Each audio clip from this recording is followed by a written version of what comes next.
Hello, welcome to this week's Behind the Poem.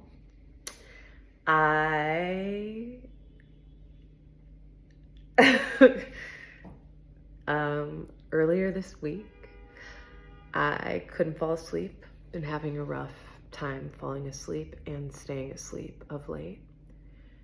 And all of a sudden, Broke Down Palace by the Grateful Dead started playing on repeat in my head.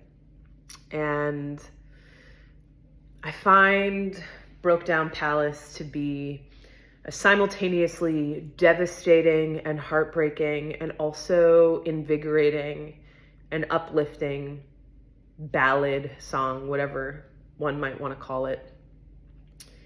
And there's so many reasons it rocks my soul, pun intended, but that's a lyric from the song for anyone that doesn't know. And I was lying in bed after going to grab my phone and allowing myself to listen to a couple renditions of it, to let it not only live inside my head. And I was like, I want this week's Behind the Poem to be in conversation with the Grateful Dead. And I was like, but I don't have any poems about the Grateful Dead. And then I realized, oh, I do have poems about the Grateful Dead. I wrote an entire manuscript that I called Reclaiming the Grateful Dead. And it was the amalgamation of the 92 poems I wrote in 3 months in the wake of a breakup I went through 9 years ago now. And some of those poems have seen the light of day. I've maybe talked about that canon of poems before, but a lot of them will never see the light of day. They're not very good. And I called the manuscript Reclaiming the Grateful Dead because the Grateful Dead, like a lot of other music, was a shared interest and love of my then ex, now friend, and I. And I needed to reclaim the Grateful Dead for my own and not let it feel tainted by heartbreak, because the Grateful Dead's music is integral water hydration to my life and my soul, and to have allowed it to disappear from where I hold it in my heart would have been additional heartbreak. And so I had this notion that I was reclaiming the Grateful Dead, and if I could allow myself to listen to the Grateful Dead through that breakup and heartbreak, I would be okay. And so I'm going to share this poem that is the title poem of that probably will never be published manuscript. And the poem is called Reclaiming the Grateful Dead. And I'm fairly certain I've never shared it out loud. It's just been sitting on my computer for 9 years. The only person that probably has ever seen it was a former intern of mine who brilliantly edited that work in progress manuscript in early 2014 and provided me with some of the best feedback I've ever received in my life editorially. He was getting required college credit where he went to school, and probably the only person that will ever see all 92 of those poems other than my computer and myself. So, without further ado, fare thee well, fare thee well. Reclaiming the Grateful Dead. Reclaiming the Grateful Dead. That was the day I forgot there had been an entire world outside functioning on and at a pace I too had once known. But I had been clandestine in my apartment for 3 days, packing up my life. having only left to obtain tacos and packing tape and iced tea.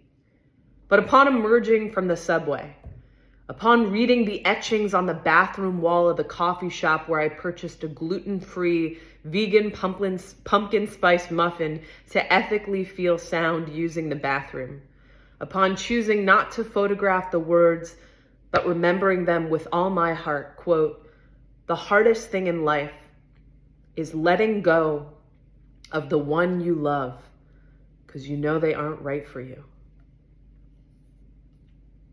Upon eating more tacos, because tacos are my cuisine for mental weariness, whilst knowing my body needs nutrients, the Grateful Dead, the official soundtrack of this breakup, will come blasting through the speakers of this gentrifying appropriated taco proprietor from whom I digest food weekly, and my lost self shriveling in the threads of our bed sheets.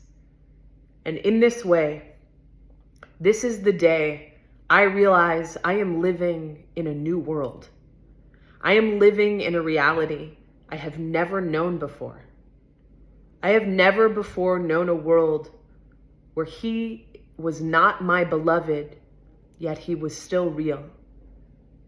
Before he was my beloved, he was only a figment of my imagination, a daydream for a love for which I yearned and craved from the depth of my everything and all my soul's immortality.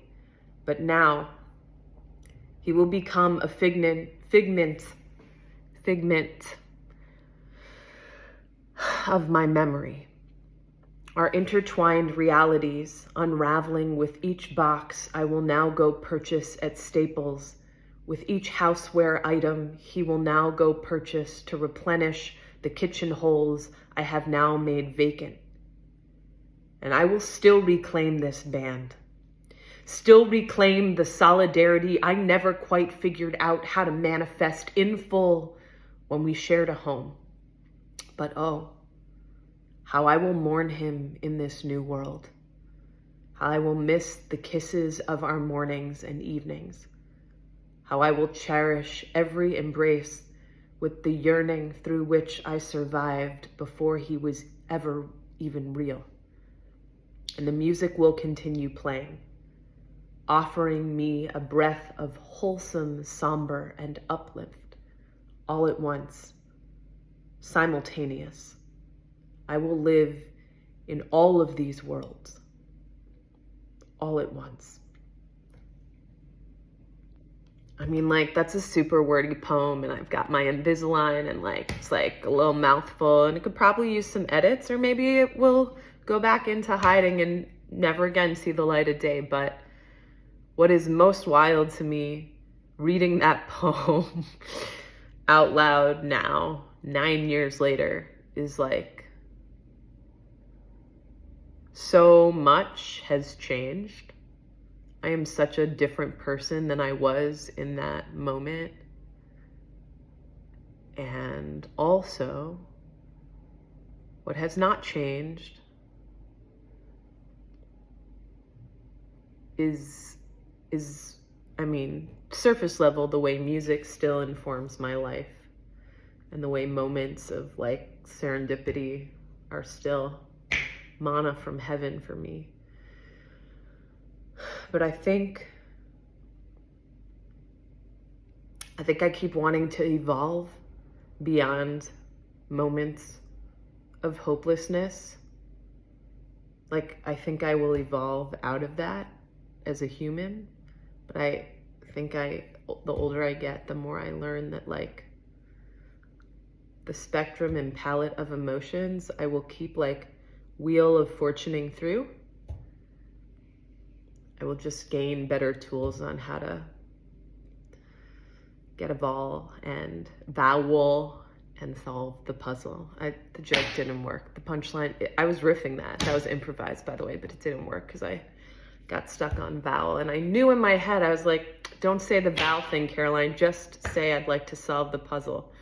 And it would have worked. It would have landed. The joke would have been funny if I just said the punch. All right. Happy Friday.